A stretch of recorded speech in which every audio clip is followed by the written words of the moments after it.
Hi, నేను doctor Sreelakshmi, physician, ఐరాకీరా hospital, Karimnagar. ఈ విషయం మీకు తెలుసా? మనము ఎంత ఎర్లీగా సెటిల్ అయ్యి ఎంత ఎర్లీగా సెటిల్ అవ్వాలి అండ్ ఎప్పుడు ఫస్ట్ ప్రెగ్నెన్సీ అయినా ప్లాన్ చేసుకోవాలి అని అందరూ ఇప్పుడున్న జనరేషన్లో స్టడీస్ అని, కెరియర్ అని, సెటిల్మెంట్ అనేసి they are postponing marriages, postponing pregnancies. అల్టిమేట్గా వాళ్ళు ఎక్కడ ల్యాండ్ అవుతున్నారంటే ప్రెగ్నెన్సీతోని కాంప్లికేషన్స్లో ల్యాండ్ అవుతున్నారు.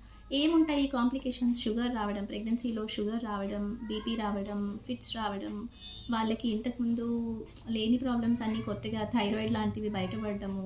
ఇది నార్మల్గా ఏ ప్రెగ్నెన్సీలో అన్నా బయటపడుతుండొచ్చు, కానీ ఏజ్ ఎక్కువైన కొద్దీ ఈ కాంప్లికేషన్స్ అన్నీ డెవలప్ అయ్యే ఛాన్సెస్ చాలా ఎక్కువగా ఉంటాయి.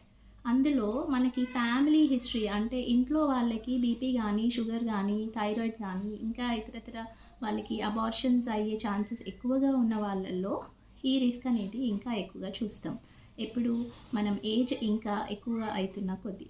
సో ఎర్లీగా మీకు అంత ప్లానింగ్ లైఫ్ మీద ఉంటే ఎర్లీగా సెటిల్ అవ్వండి. బై 24, 25 ఆర్ 27 అండ్ మ్యారేజ్ 27, 28లో ఫిక్స్ చేసేసుకోండి ఎంత లేట్ అయినా. And 28 maximum even though you are late, before that చేసుకోవడమే ఉత్తమం.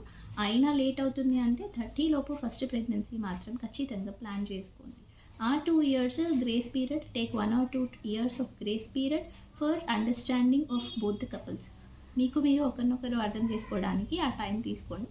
And 30 years is okay, and more than 30, 32, 33 as the age increases me risk కూడా ఇంక్రీజ్ అవుతూ ఉంటుంది.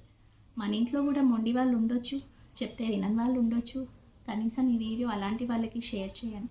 అట్లీస్ట్ ఈ వీడియో వల్ల ఒక 5-6 మెంబర్స్ అయినా డెసిషన్స్ చేంజ్ చేసుకుంటే it will be useful. Thank you.